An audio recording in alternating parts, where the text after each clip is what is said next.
Then the first day they were quite shy and they don't want to come up, but now, as you saw earlier, they're like running up and they want to get perfect presentations, so their confidence definitely grows.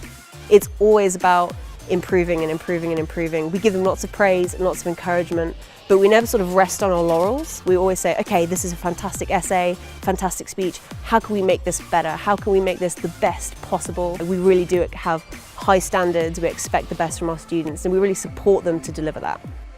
I just love teaching, and I love seeing their change going from day 1 to day 12. I think it's always really fun because we like to take the language out of the textbook and make it engaging and interactive. We do presentations, we do speeches, we do role play, we do loads of things to take it off of the page and make it come to life.